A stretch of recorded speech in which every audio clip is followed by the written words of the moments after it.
नमस्कार दोस्तों।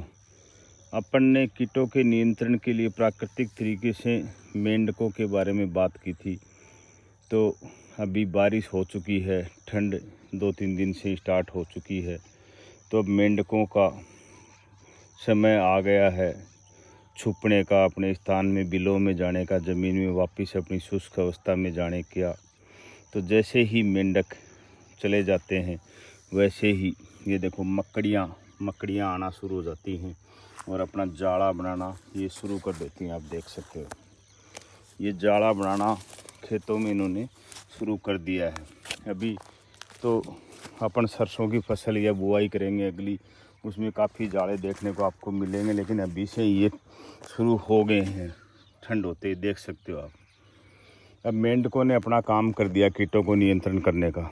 अब इन मकड़ियों का काम है कि ये कीटों को नियंत्रण करेंगी, इस जाड़े में ट्रैप करेंगी, उन कीटों को फंसाएंगी और उनको कंट्रोल करेंगी। ये जीव विविधता प्रकृति अपने आप कंट्रोल करती है। कुछ कीटों की संख्या ज़्यादा बढ़ जाती है, उनको कंट्रोल करने के लिए दूसरे कीट बनाती है। यदि बारिश ज़्यादा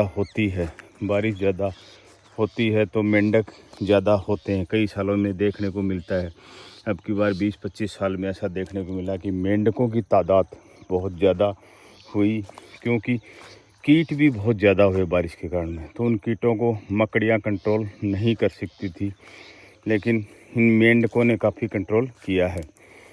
अब जैसे ही ठंड शुरू हो गई है तो मेंढकों का जाने का टाइम हो चुका है, वो छुपने का टाइम हो गया। सर्दी में वो दिखते नहीं है, इन्वायरमेंट उनके अनुकूल अब रहेगा नहीं, तो वो शुष्क अवस्था में मिट्टी में चले जाएंगे। और ये मकड़ियाँ अब जाड़ा बना के बचे हुए कीटों को, जो उनकी मात्रा काफ़ी कम हो चुकी है, उनको ये नियंत्रण करेंगी धीरे धीरे। और धीरे धीरे अपने आप, यदि आप कुछ नहीं करते हो तो कीट अपने आप कंट्रोल होते रहते हैं। और किसी भी, चाहे मित्र कीट हो चाहे दुश्मन कीट हो, किसी की भी संख्या बहुत ज़्यादा नहीं बढ़ने देती है यदि प्रकृति अपने हिसाब से कंट्रोल करती है। कई बार मित्र कीट भी बहुत ज़्यादा हो जाते हैं तो वो भी फसलों पे नुकसान पहुंचाते हैं। ऐसा नहीं कि वो हमेशा ही फ़ायदा देते हैं, क्योंकि उनको भी भोजन चाहिए। तो उनको भोजन के रूप में यदि नहीं मिलेंगे शत्रु कीट या और कोई माइक्रो ऑर्गेनिज्म या बैक्टीरिया, तो वो भी फसलों को नुकसान पहुंचाते हैं। तो उनको भी कंट्रोल करना ज़रूरी होता है। तो उस कंट्रोल के लिए प्रकृति ने अलग अलग जीव बनाए हैं। जो बड़े जीव हैं वो छोटे जीवों को कंट्रोल करते हैं। तो मेंढक हो गए, मकड़ी हो गई, पक्षी हो गए, पक्षी देखो पक्षी हैं, ये पक्षी हो गए, ये कंट्रोल इनको करते हैं और जैव विविधता को कंट्रोल रखते हैं।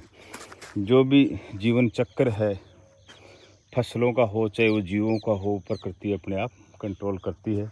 अपने को इसमें बहुत ज़्यादा करने की ज़रूरत नहीं पड़ती है। यदि आप छोटी खेती करते हो 4-5 बीघा के लगभग, तो आप प्राकृतिक खेती आराम से कर सकते हो। यदि आप बड़े किसान हो, बड़ी खेती करते हो, तो इसके लिए थोड़ा टाइम चाहिए, वो थोड़ा मुश्किल हो जाता है मेंटेन करने में। आजकल लेबर भी नहीं है काम करने, इसमें थोड़ी मेहनत थोड़ी ज़्यादा लगती है और इसमें आप गहरी जुताई ज़्यादा नहीं कर सकते हो, मशीनरी का ज़्यादा उपयोग नहीं कर सकते। इसलिए यदि आपको नेचुरल फार्मिंग करनी है तो थोड़ी दूर में करो।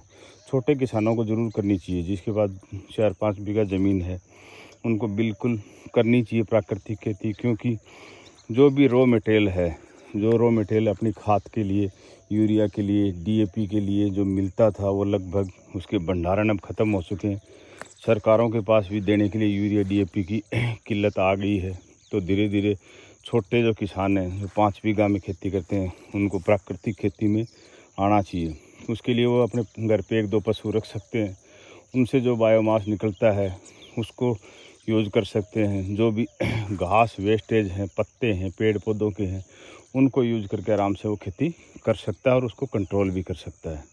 लेकिन बड़े किसानों के लिए ये थोड़ा आसान नहीं है। धन्यवाद साथियों।